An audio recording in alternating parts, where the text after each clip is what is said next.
Welcome back, and in this demo lesson I want to give you some experience of working with service control policies or SCPs. At this point you've created the AWS account structure which you'll be using for the remainder of the course. You've made an AWS organization, and the general account which created that AWS organization became the management account of the organization. And in addition to that, you invited the production AWS account into the organization and created the development account within the organization. Now in this demo lesson, I want to show you how you can use service control policies to restrict what identities within an AWS account can do, and this is a feature which comes part of AWS organizations. Now before we do that, I want to tidy up the AWS organization, so make sure that you're logged into the general account, so the management account of the organization, and then just move to the organizations console. You can either type that in the Find Services box, or it should be available in recently used services. Now, as I talked about in the previous lessons, AWS organizations includes the ability to organize accounts with a hierarchical structure, and currently there's only the root container of the organization.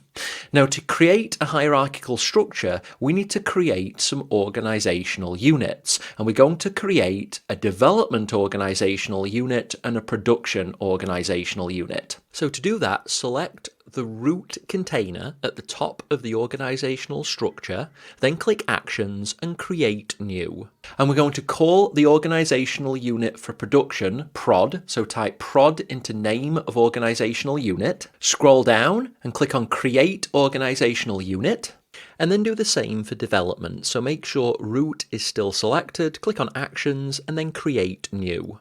Under name, just type dev, and then scroll down and click on Create Organizational Unit. Now we're going to move our AWS accounts into these relevant organizational units. So currently, the development, production, and general accounts are all contained in this root container. So this is the topmost point of our hierarchical structure inside our organization. So to move accounts, we need to select them and then move them into each of the relevant organizational units.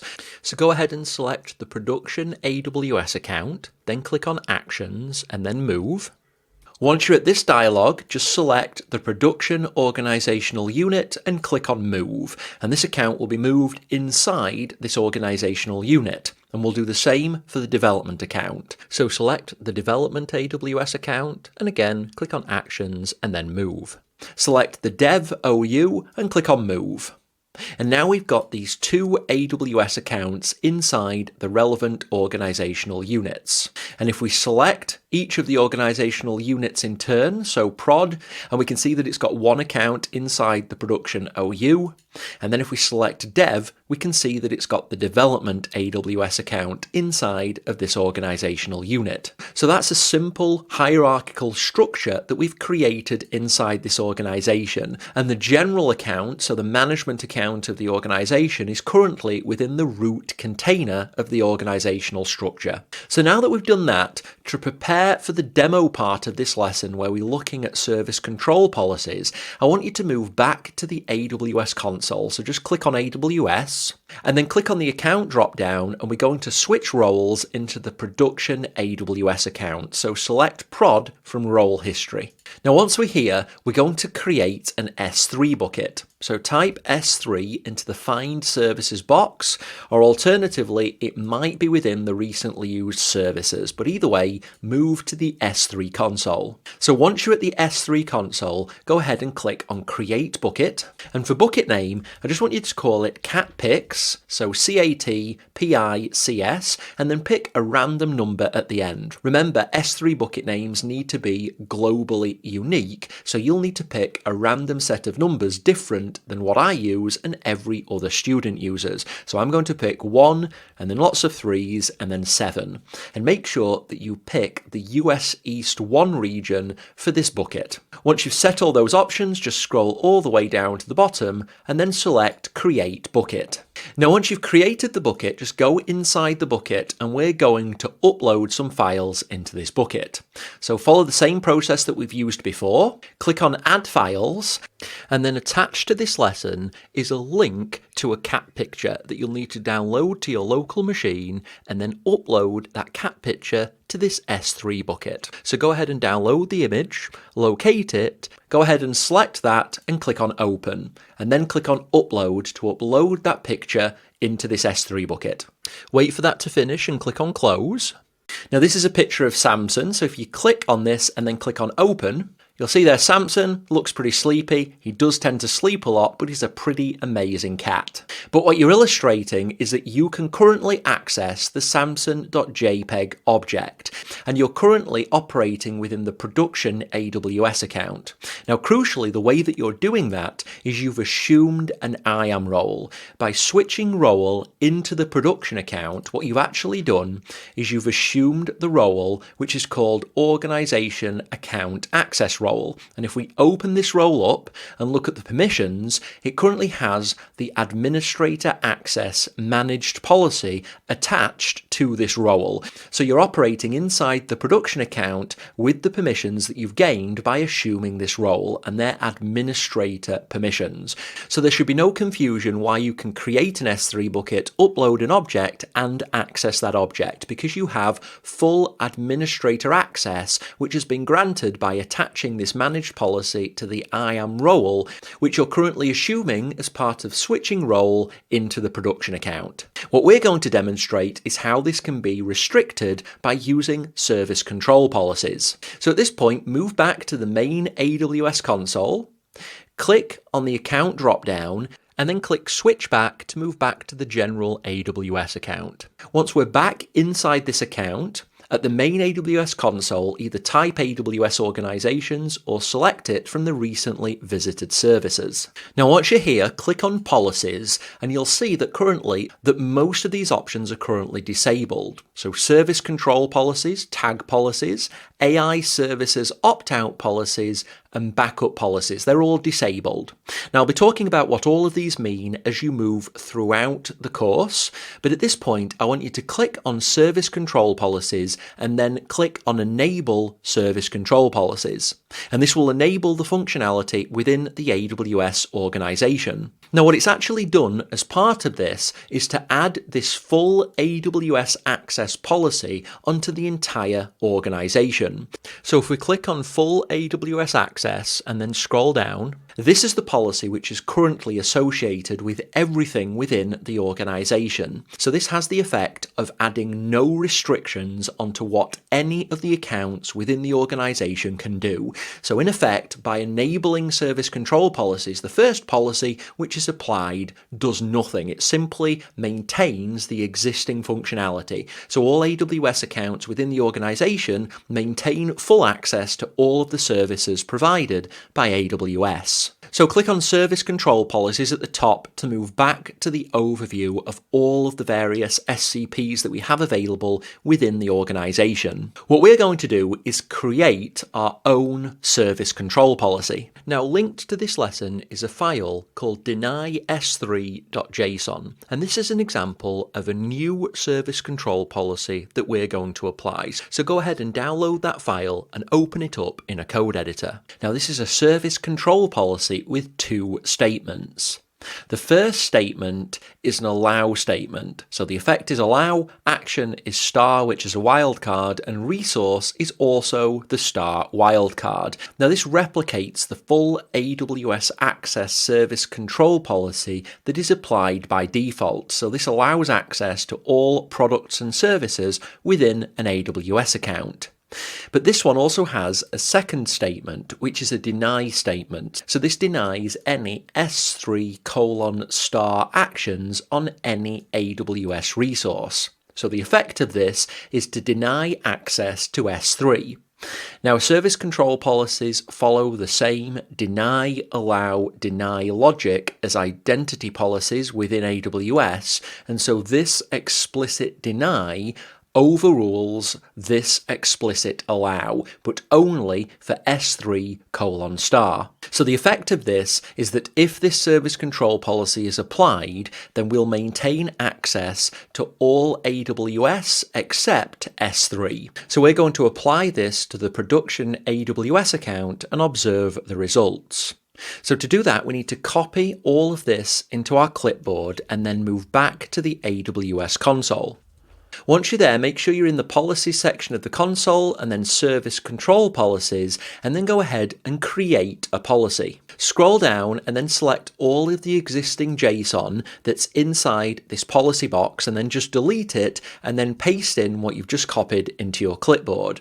So just as a reminder, this denies access to any S3 actions on all resources and then allows access to all of the AWS account. And then using the deny, allow, deny rule, which by now you should be at least familiar with, this means that S3 will be denied and access to all other AWS services will be available. And then scroll up to the top, and for policy name, we're going to call this allow all except S3. Once you've put that in the policy name box, then just scroll all the way down to the bottom and create the policy. So now you have two service control policies, full AWS access, which allows access to every operation, and then allow all except S3, which is the new service control policy we've just created. So now go ahead and click on AWS accounts on the menu on the left, and then click on the prod OU because we're going to apply this new service control policy to the production OU. And then click on the Policies tab. And then we're going to do two things. First, we're going to attach the new policy that we've created. So go ahead and click on Attach in the Applied Policies box, and then select Allow All Except S3, and then attach that policy. And so now we have that policy that's attached to the production OU. So go ahead and click on the Policies tab again, and you can see that we have the Allow All Except S3 policy attached directly, the full AWS Access policy that's attached directly, and also the full AWS Access policy that's inherited from the root container.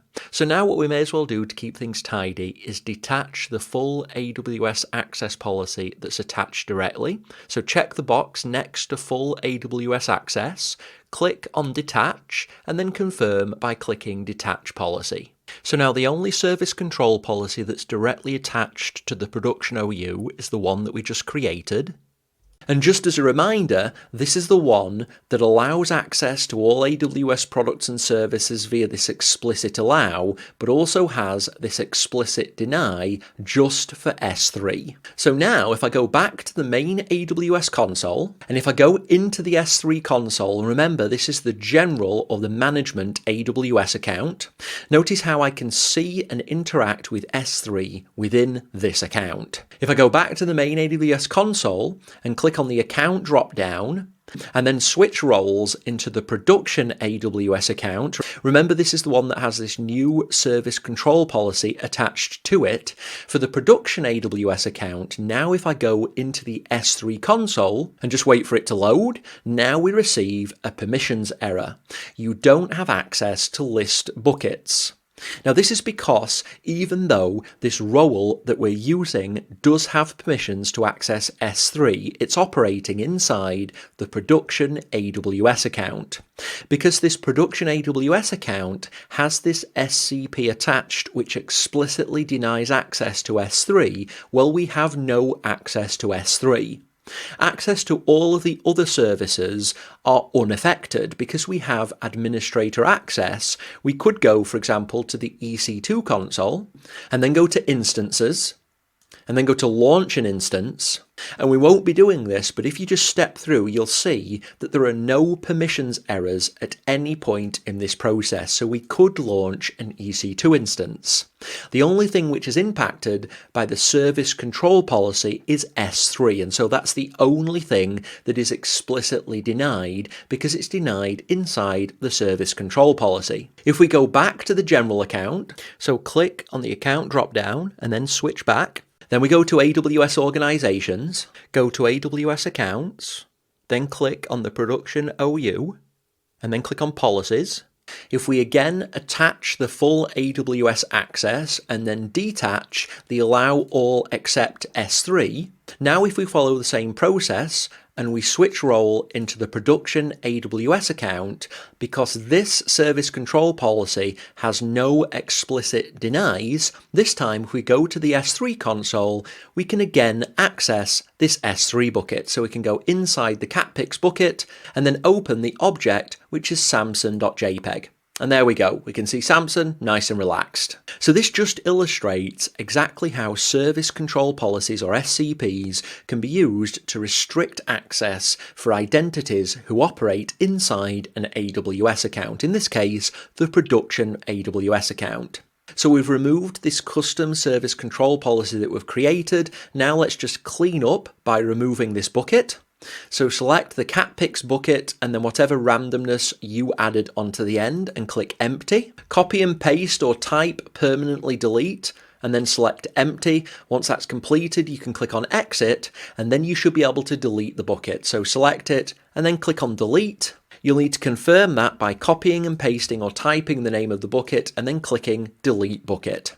And there you go, you've got full control over S3 as evidenced by the fact that you can delete that bucket. So now let's go back to the general account, and that's the end of this demo lesson. What you've done is create a service control policy, one which allows access to the entire account but denies S3, and you've attached this policy onto the production AWS account and removed the default full AWS access policy.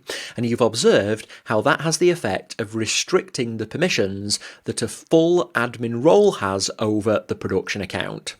At this point, that's everything I wanted to illustrate. I'll be talking more about boundaries and restrictions as they apply to AWS accounts and identities as you move through the course. But for now, that's everything that you need to do. So go ahead and complete this video. And when you're ready, I'll look forward to you joining me in the next.